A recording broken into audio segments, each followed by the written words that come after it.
ನಾನು doctor Parameshwara CM file specialist. ನಿಮ್ಗೆಲ್ಲ ಗೊತ್ತಿದೆ, ಇವತ್ತು ನಮ್ಮ ದೇಶದಲ್ಲಿ ಒಂದು ದೊಡ್ಡ ಸ್ಕ್ಯಾಮ್ ನಡೀತಾ ಇದೆ, ಆರೋಗ್ಯ ಸ್ಕ್ಯಾಮ್. ಏನಪ್ಪಾ ದೇಶದಲ್ಲಿ ಯಾವಾಗ್ಲೂ ಸ್ಕ್ಯಾಮ್ ಏನಂತ ಯೋಚನೆ ಮಾಡ್ತೀರಾ?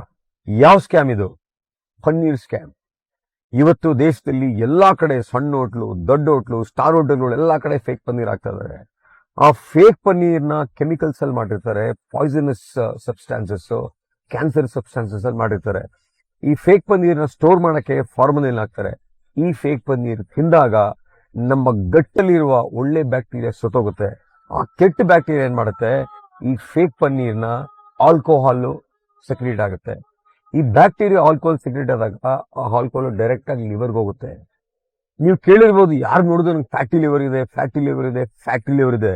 ವಿಶೇಷವಾಗಿ ಮಕ್ಕಳಲ್ಲೂ ಫ್ಯಾಟಿ ಲಿವರ್ ನೋಡ್ತಾ ಇದ್ದೀನಿ ಇವತ್ತು. ಯಾಕಾಗ್ತಾ ಇದೆ ಅಂದ್ರೆ, ಈ ಫೇಕ್ ಪನ್ನೀರ್ ತಿಂದು ಫೇಕ್ ಪನ್ನೀರಿಂದ ಒಳ್ಳೆ ಬ್ಯಾಕ್ಟೀರಿಯಾ ಹೋಗಿ ಕೆಟ್ಟ ಬ್ಯಾಕ್ಟೀರಿಯಾ ಆಲ್ಕೋಹಾಲ್ನ ನಮ್ಮ ಗಟ್ಟಲ್ಲಿ ಉತ್ಪಾದನೆ ಮಾಡ್ತಾ ಇದೆ. ಫೇಕ್ ಪನ್ನೀರ್ ತಿಂದ್ರೆ ಕಾನ್ಸ್ಟಿಪೇಷನ್ ಆಗುತ್ತೆ. ಕಾನ್ಸ್ಟಿಪೇಷನ್ ಆದ್ರೆ ಪೈಲ್ಸ್ ಆಗುತ್ತೆ, ಫಿಷರ್ ಆಗುತ್ತೆ, ಫಿಸ್ಟುಲ್ ಆಗುತ್ತೆ. ಇದೇ ತರ ಮಕ್ಕಳು ಹೆಚ್ಚಾಗಿ ಫೇಕ್ ಪನ್ನೀರ್ ತಿಂತಿದ್ದಾರೆ. ಅದರ ಜೊತೆನಲ್ಲಿ ನಮಗೆ ಪ್ರೋಟೀನ್ ಬಹಳ ಮುಖ್ಯ ಆಗಿದೆ ದೇಹಕ್ಕೆ. ನಮ್ಮ ದೇಶದಲ್ಲಿ ಪ್ರೋಟೀನ್ ಡಿಫಿಷಿಯಂಟ್ ಕಂಟ್ರಿ ಅಂತ ಕರಿತೀವಿ. ವಿಶೇಷವಾಗಿ ವೆಜಿಟೇರಿಯನ್ಸ್, ಯಾರ್ಯಾರು ಸಸ್ಯಾಹಾರಿ ಇರ್ತಾರೆ ಅವರೆಲ್ಲ ಪ್ರೋಟೀನ್ಗೆ ಮೊರೆ ಹೋಗ್ತಾರೆ. ಹಾಗಾಗಿ ಈ ಸಸ್ಯಾಹಾರಿ ಮಕ್ಕಳು ಫೇಕ್ ಪನ್ನೀರ್ ತಿನ್ನೋರು, ಇವ್ರಿಗೆಲ್ಲ ಗಟ್ಟು ಕರಳು ಬೆಂದೋಗ್ತಾ ಇದೆ. ಕರಳು ಬೆಂದೋಗಿ ಇವರಿಗೆ IBD ಅಂತ, ಇನ್ಫ್ಲಾಮೇಟರಿ ಬೌಲ್ ಡಿಸೀಸ್ ಅಂತ ಕಾಯಿಲೆ ಬರ್ತಾ ಇದೆ. ಈ ಕಾಯಿಲೆಗೆ ಲೈಫ್ ಲಾಂಗ್ ಚಿಕಿತ್ಸೆ ಕೊಡ್ತಾ ಇರಬೇಕು.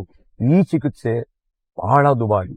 ಹಾಗಾಗಿ ಫೇಕ್ ಪನ್ನೀರ್ ಯಾರು ಮಾಡ್ತಿರೋ ದಯವಿಟ್ಟು ಈ ಫೇಕ್ ಪನ್ನೀರ್ ಮಾರೋದನ್ನ ನಿಲ್ಲಿಸಿ.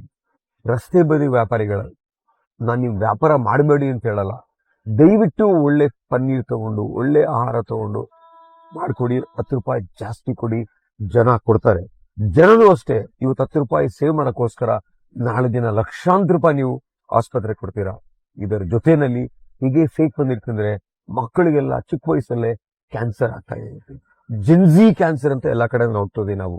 ಹಾಗಾಗಿ ದಯವಿಟ್ಟು ಫೇಕ್ ಪನ್ನೀರ್ ಕೊಟ್ಟು ಎಲ್ರ ಕಣ್ಣಲ್ಲೂ ಕಣ್ಣೀರ್ ಹಾಕ್ಸ್ಬೇಡಿ. ನಮ್ಮ ಆರೋಗ್ಯ ಸಚಿವರಿಗೆ, ನಮ್ಮ ಸರ್ಕಾರಗಳಿಗೆ ದಯವಿಟ್ಟು ಕೈ ಮುಗಿದು ಮನವಿ ಮಾಡ್ತಿದ್ದೇನೆ.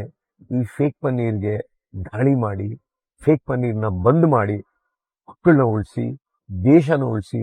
ಮಕ್ಕಳೇ ಈ ದೇಶದ ಭವಿಷ್ಯ. ಆರೋಗ್ಯವಾಗಿದ್ರೆ ಒಳ್ಳೆ ಆರೋಗ್ಯ ಭಾರತವನ್ನು ಕಟ್ತಾರೆ. ಧನ್ಯವಾದಗಳು.